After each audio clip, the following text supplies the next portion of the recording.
Flying Kremlin यानी evolution IL-80, क्या इसके टेस्ट से जुड़ी जानकारी है वो दिखाते हैं अब आपको। दूसरा नाम है डूम्सडे यानी तबाही का दिन, गौर करिए। फिर रूस का एयरबॉर्न कमांड और कंट्रोल एयरक्राफ्ट है ये। फिर न्यूक्लियर पनडुब्बी के साथ कम्युनिकेशन का टेस्ट किया गया। टेस्ट इसलिए ताकि सैटेलाइट कम्युनिकेशन बना रहे, न्यूक्लियर कमांड देने में दिक्कत ना आए, इसलिए परीक्षण किया गया। अब जो फैक्ट्स हैं वो दिखाते हैं। कुछ ऐसे प्लेन हैं जो परमाणु हमले की स्थिति में इस्तेमाल करने के लिए बनाए गए हैं। आइए जरा इनफ्लोर ग्राफिक्स पर। ऐसे हमलों के समय इस विमान में प्रेसिडेंट समेत और भी कई अहम लोग सुरक्षित रहते हैं, देश की सेना को कमांड दे सकते हैं और देश का नेतृत्व कर सकते हैं। इस तरह के प्लेन दुनिया में सिर्फ 2 ही देशों के पास हैं, एक अमेरिका जिसके डूम्सडे प्लेन का नाम है बोइंग E-4B और दूसरा रूस के पास है जिसका नाम है इल्यूशन IL-80। हम आपको एनिमेशन के जरिए दिखाते हैं कि रूस ने इसकी टेस्टिंग कैसे की होगी। जरा ध्यान से देखिए आप, जो मैं आपको फैक्ट दिखा रहा हूं उसको देखिए आप। अब डूम्सडे तबाही ऐसे लाएगा। आइए जरा दिखाते हैं इसको। राहुल पीछे में जाऊंगा, जरा वॉल चेंज करें पीछे। यहां पर मान लीजिए रूस पर न्यूक्लियर अटैक हो जाए तो पुतिन और उनके खास लोग इस प्लेन में सुरक्षित रहेंगे। पुतिन इस प्लेन से सैटेलाइट के जरिए सभी न्यूक्लियर पनडुब्बियों से संपर्क में रहेंगे। पुतिन के कमांड देते ही सभी पनडुब्बियां एक्टिव हो जाएंगी। और जो जानकारी है वो ये है कि पुतिन जब चाहेंगे, जहां चाहेंगे, वहां इसी विमान में बैठे बैठे परमाणु हमला कर देंगे। इसका इस्तेमाल बैलिस्टिक मिसाइल ले जा रही पनडुब्बियों से कम्युनिकेशन बनाए रखना है। इन एयरक्राफ्ट पर परमाणु धमाके के बाद निकलने वाली खतरनाक इलेक्ट्रोमैग्नेटिक पल्स का असर नहीं होता है। परमाणु बम के रेडिएशन से भी ये बचाते हैं और धमाके से पैदा होने वाली जबरदस्त गर्मी का अंदर बैठे लोगों और इसके उपकरणों पर कोई असर नहीं होता है। अब जरा बड़ी खबर देखिए। वॉर जोन में पुतिन की न्यूक्लियर अटैक की प्रैक्टिस। ब्रेक करें। कीव पर डमी न्यूक्लियर वॉरहेड से लैस मिसाइल लॉन्च की गई। यूक्रेन के न्यूक्लियर वॉरहेड से लैस मिसाइल ध्वस्त किया गया। यूक्रेन के स्ट्रैटेजिक कम्युनिकेशन सेंटर ने जारी किए सबूत।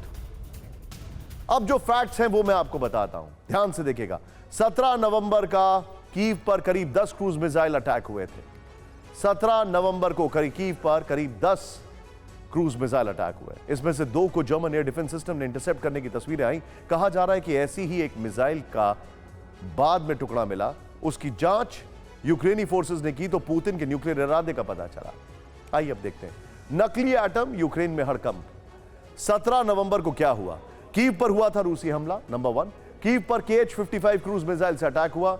न्यूक्लियर वॉरहेड ले जाने वाली मिसाइल से असली वॉरहेड खोलकर हटाया गया। डमी वॉरहेड के तौर पर खाली ब्लॉक लगाया गया। यूक्रेन फोर्सेस की जांच में हुआ यह बड़ा खुलासा।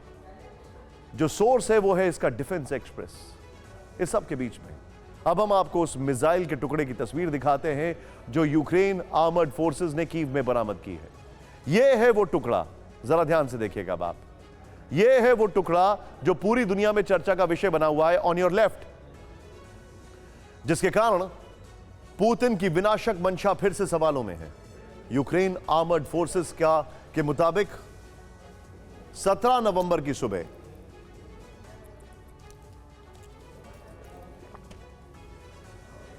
रूस ने मिसाइल से इसे लॉन्च किया। मिसाइल को इंटरसेप्ट कर दिया गया और जांच करने पर पता लगा कि इसमें एक डमी न्यूक्लियर वॉरहेड है।